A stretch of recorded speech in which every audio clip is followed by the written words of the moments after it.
When it comes to scaling, there is no secret sauce. However, when you're consistent with your work and you have a system in place like the one I'm going to show you, then you can have a better idea of whether the product is worth continuing on to massive scale to set 6 or 7 figures, or if you just simply need to stop with that product right away before you waste any more money. Today I'm going to show you guys my 7-figure Facebook ad strategy for scaling, and this stems from my testing strategy directly. So if you haven't checked that video out, definitely watch it first. I'll have a link right up here. And as always, I'll announce the winner of last video's free 30-minute consulting call giveaway sometime throughout this video. So if you want to see if you won, definitely watch until the end. And if you want to apply, all you have to do is like, comment, and subscribe down below. In fact, I'm here to help you guys. So if you want to comment anything you want to ask me, go ahead and do so. If you want to send me a DM on Instagram for me to help you out, please feel free to do so. I'm a growing channel. I'm growing this community with you guys. I'm here to build one with you guys. I'm here to grow with you guys. So please don't hesitate to ask me anything you want, and I'll do my best to answer within 24 hours. So let's get right back into this banger. No more time to waste. When you have a strategy in place, things become easier. It doesn't necessarily mean that this strategy is better than any other strategy. It just means that when you follow this strategy, you will become more consistent with your work and better knowledgeable as to what metrics to follow. Therefore, you'll have an easier time testing, and you'll have a better idea of when to cut off and when to keep scaling. And that's why we use a strategy and we stick with it. We don't try to deviate too much. Although, when you stick with the strategy, you'll learn that certain things might work better for you than others. And therefore, you're allowed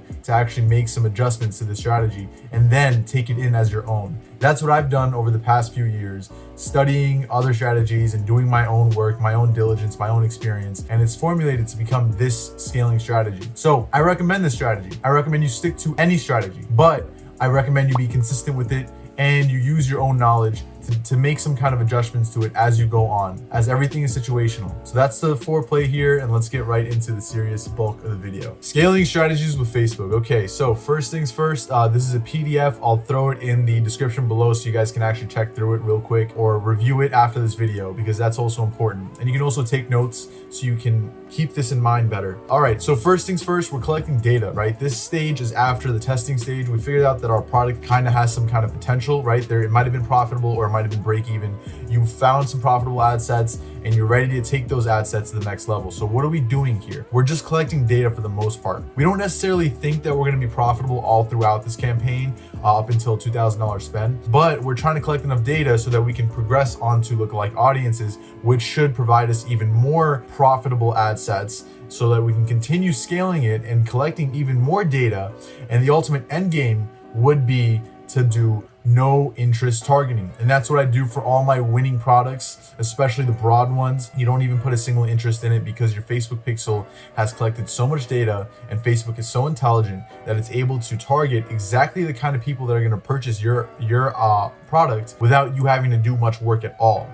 And that's when things get very easy. But to get there, you need to actually go through a few barriers and actually do some testing yourself and see if you can collect enough data, if it's even reasonable enough data to continue on to broad testing. So that's what this phase is about. The next video will cover lookalike audiences and retargeting, so stay tuned for that. Like I said, ideally we want to be profitable while we're collecting this data, and if your product is really a winner, truly a banger, like 7-figure banger, it'll likely be profitable even during testing, even during this phase, and all the way up to no interest targeting. And that's the case for most of my winning products that have really generated me some serious income, and that's actually from 1 month's worth of testing.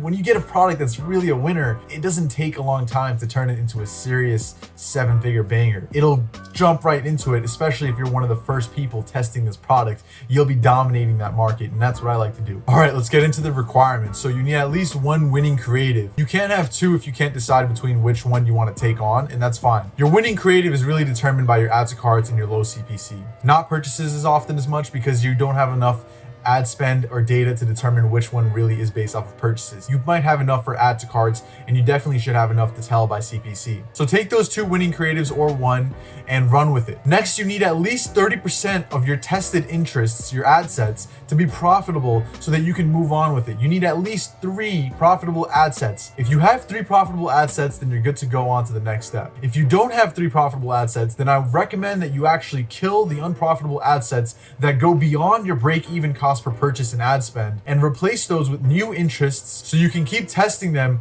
to find a new profitable ad set. And then once you have 3, you can then move on. However, do not go below a negative 300 net balance. That's my personal threshold. What is a negative net balance? I'll give you an example. Let's say you spent $600 during your testing phase trying to find new interests so you can have 3 to move on, and you've actually profited $400 from actual sales. That leaves you with $200 in the net negative, right? Because you've spent $600 in ad sets, but you've profited $400 in your actual sales. So you're left with $200. You have $100 remaining to test before you actually just stop and move on, because you don't want to incur too much of a net negative balance, especially when you are a beginner and you have a low budget. Personally, I can actually go up to $700 myself when I'm testing certain products that have high ticket value to them. However, when you're a beginner, again, try to stick with $300, because you don't want to lose too much before you move on to the next product. 2 types of scaling. We have horizontal scaling, which means scaling out. Otherwise, you can refer to it as duplicating your ad sets or duplicating the same campaign instead of increasing the budget. Vertical scaling is increasing the budget within the ad set or the campaign. We want to do both while we're still testing. Testing is so important, guys. Always be testing new interests, new creative, new everything. We'll talk more about this later on. Now, we actually want to test winning ad sets, especially when they are providing consistently good ROAS. What does this mean? I actually rather have an ad set that gives me 1 sale every day for 3 days than an ad set that gives me 3 sales in 1 day and 0 in the next 2. Those ad sets that are consistent, providing you good ROAS, are very important. And you want to actually do the best you can with those and keep scaling those in any way possible, whether it's increasing the budget or duplicating them. But that's a side task. The main task is actually taking your winning ad sets and putting them into a CBO, a new CBO. Only use your winning creative in this CBO, or creatives if you have 2 and you can't decide between both of them. If your product has broad appeal, such as the posture corrector or blue light glasses, then I would actually leave on detailed targeting. And you want to be careful when you're duplicating your ad sets or campaigns, because Facebook will actually automatically leave on detailed targeting. You don't always want to have that on, specifically when you have niche down products that aren't really broad. Detailed targeting will actually expand the interest onto other audiences as Facebook seems fit. However, if you're niche down, Facebook might have a difficult time expanding onto new audiences, new interests. Facebook's smart, but it's not that smart when you have a really niche product and you don't actually want to target anywhere outside of that bubble of people that you're targeting. But when you have a broad product, that's fine. Now, my recommended daily spend is $100, but I can spend all the way up to $600 right off the bat, depending on how profitable it is from the testing phase. But I think $100 is a good benchmark to stick with, especially since Facebook has now become a little bit slower in determining optimization than it used to, considering the new iOS updates. And we'll talk about that in another video. But you basically want to keep it simple, $100 per day, new CBO with 3 or 4 of your winning ad sets, put them in there and add a $10 minimum per day ad spend budget. This way, why do we add a minimum budget? Because sometimes Facebook might allocate 99% of the budget to one ad set and leave the rest dry just because it thinks it has a better CTR, which doesn't always mean better ROAS. That's why we want to give it a fair chance for the other ad sets within the campaign by giving them $10 to $15 minimum ad set spend per day. Now, we want to let this run for 72 hours minimum without touching it at all. Now, what if you're aggressive and you actually have a bit of money to burn and you think that you're really confident in the product and you want to keep going strong? What you can actually do is, while you're making the CBO, and I do this actually for most of my winning products, I would dupe the winning ad sets from the testing phase and double their budget. So if I was spending $10 and it actually got me some sales and it was profitable during testing, I would dupe it to $20 and let it run for 3 days as well, while I'm letting the CBO run for 3 days. Now, both of these campaigns, you want them to be starting at 12 a.m. the following day. Let it run the full day so Facebook can have a whole day's worth of optimization, rather than letting it run halfway through the day. Therefore, Facebook has to allocate the budget, the entire budget, during the remaining half of the day, and it won't be as accurate. So always run your campaigns throughout the entire course of the day rather than from halfway on. Okay, after 72 hours, we want to see if anything is profitable. Is the campaign profitable? Your CBO, are the ad sets you duplicated profitable? This applies to both of them. If they are profitable, then we want to vertically scale these ad sets or campaigns, the CBO or the ad sets, by 50 to 100%. This means 1.5 to 2 times the budget that you've spent, you can increase it after 72 hours. Sorry for the brief interruption, guys. We are here to announce the winner of last video's free 30-minute consulting call giveaway, and the winner is Christopher Medina. Hit me up, man, on IG. My IG's in the description below. We'll talk about anything you want to talk about. I'll help you with your store, corroborating your products, whatever it may be, man, I got you. This goes for anyone. As I always say, drop a comment down below or send me a DM, and me and Goody will personally send you a message back answering any one of your questions. We're a growing channel and we're here to help every one of our subscribers. So also, if you want to apply to win a free consulting call giveaway, all you got to do is like, comment, and subscribe,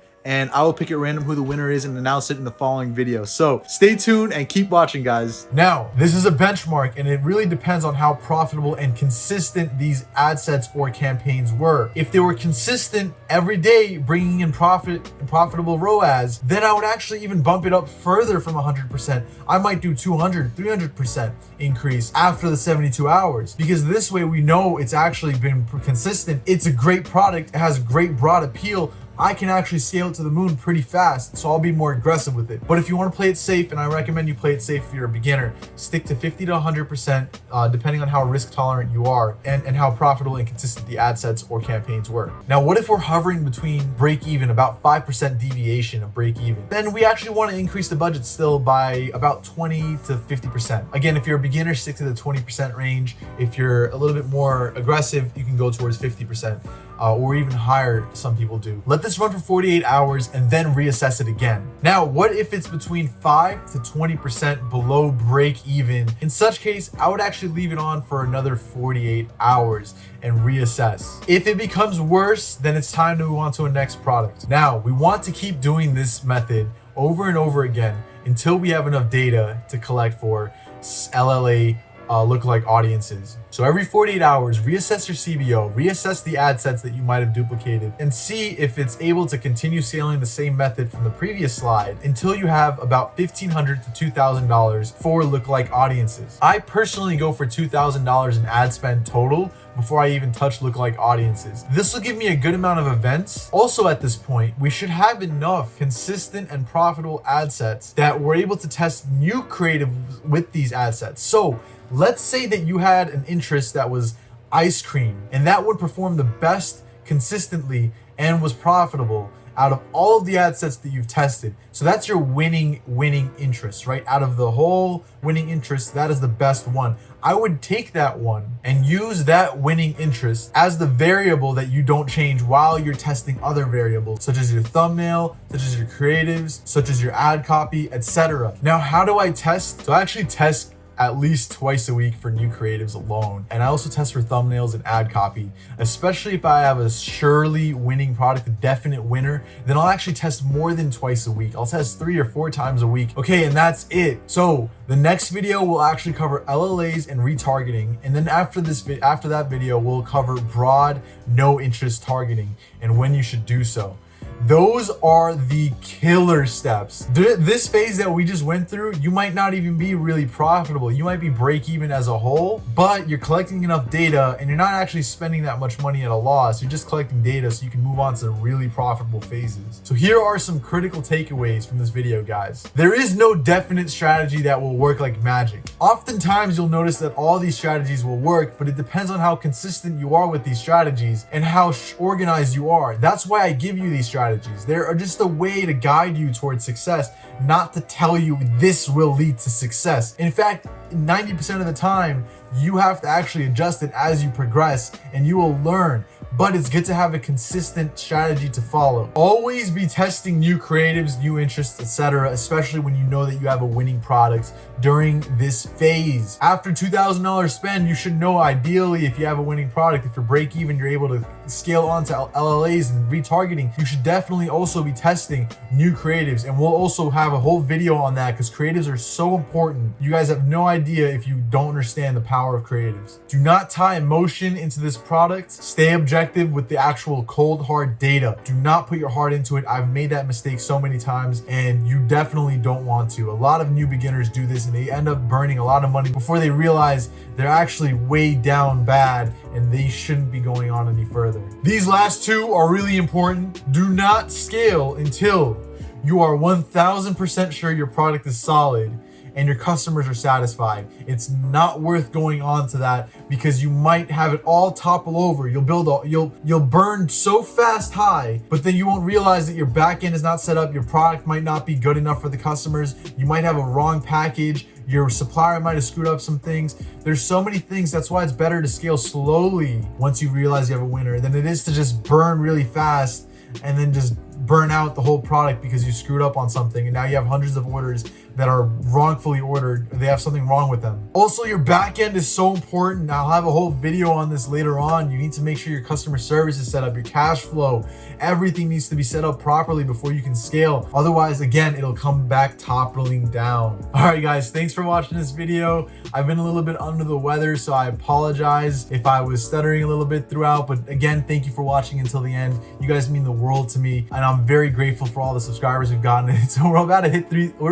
1,000 by the end of March at least, which is incredible since we started 2 months ago. So it's awesome, guys.